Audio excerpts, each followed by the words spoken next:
Hello YouTube, Luigi here.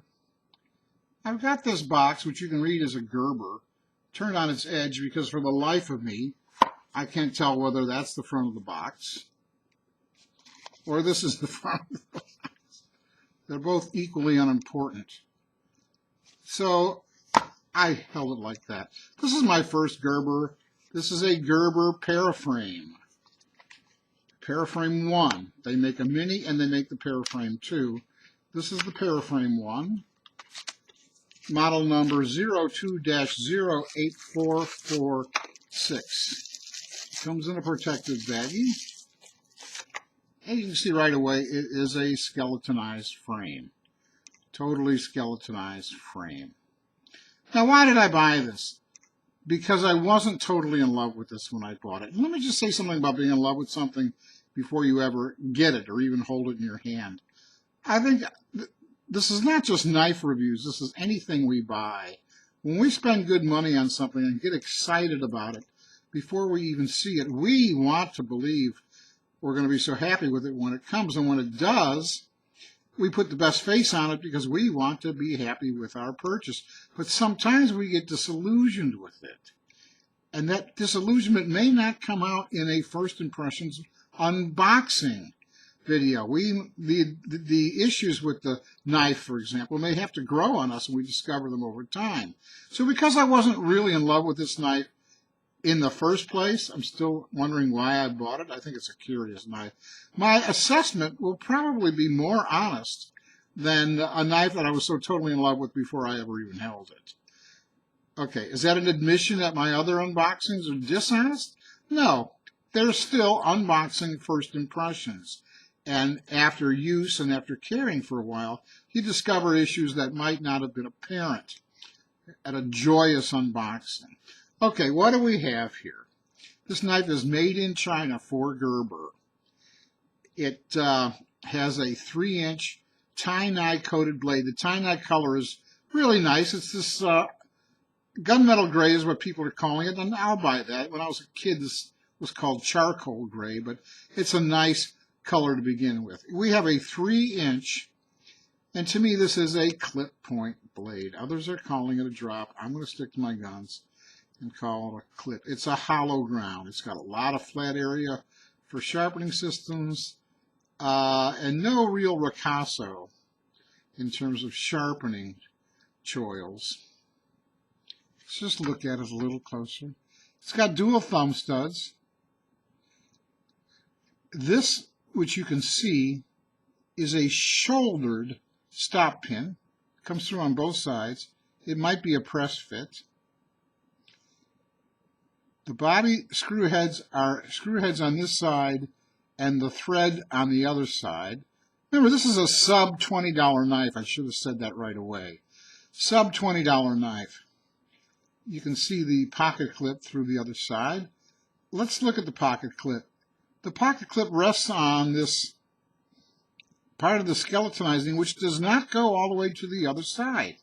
It's rather interesting. Why? Because it can't be connected to this. That's the lock bar, which you push in and out. You can see the relief cut for it here.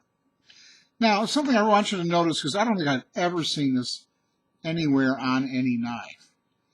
The pivot adjustment screw goes smack through the pocket clip.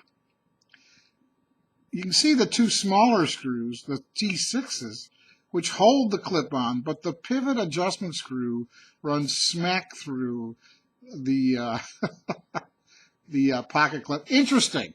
I like seeing new things. You know, it might help to further stabilize that pocket clip in terms of left to right rock. All right. Let's look at the lockup while we have it open. The lockup is, I want you to see this because I think it's like 90%. I'm trying to get a good focus here. Yeah. It's way, way over there. I think it's like 90%. It's a, you know, it's a thick bar on it. It's the frame lock, so it would be a thick lock. So what does that mean? Doesn't have a lot of room to walk over, but with a bar that thick, maybe it's not going to creep over all that much in a long period of time anyway. Let's look at the centering. Boy, I'm liking what I see. It's looking pretty darn perfect to me. We have a 3-inch blade. They make 2 other models of this. The Paraframe 2 is a 3.5-inch blade, and the Mini is a 2.25-inch blade. Let's talk about some safety considerations here. I suppose it's possible to get your finger in there through the skeletonizings and get cut. In fact, what I'm doing right now, my fingertip is touching that blade. So, although the skeletonizing does indeed serve to take a great deal of weight out of this thing, you know, it's only 2.5 ounces. There are these issues. And you know, just be careful is all I'm saying. I think for a responsible knife user, it's not a big deal, but let's just all be responsible. It has a closed length of 4 inches, 4 and a smidgen, giving you an overall length of 7 and a smidgen. I want to talk about the hand feel because the frame is nicely rounded, radiused edges everywhere. Everywhere. And it's amazing the difference that makes. Everywhere. Especially in here where your thumb goes in. Making a comfortable knife. Now, to me, this 3-inch blade is strictly EDC. You know, any knife, for God's sake, a little pen knife. If you had to, you could call it into a tactical role, a self-defensive role, if you had to. So let's just, you know, every single knife could be emergency tactics, but I'm not going to go there. To me, this is really EDC. If I thought I loved this knife before I bought it, I might have gotten the larger blade. But the truth is, not only does it feel good, you can see I've got a full 4-finger engagement. Now, my thumb wants to ride down slope on the spine, and there's no jimping.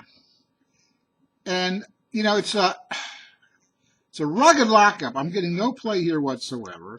So I'm going to say, you know, maybe up to hard duty, not sustained hard duty, but, you know, this can handle some heavy duty tasks in the role of EDC. So here we have it. A sub $20 knife, definitely EDC, definitely affordable. It's kind of interesting looking. In fact, it's kind of even good looking. The skeletonizing does take some weight off it.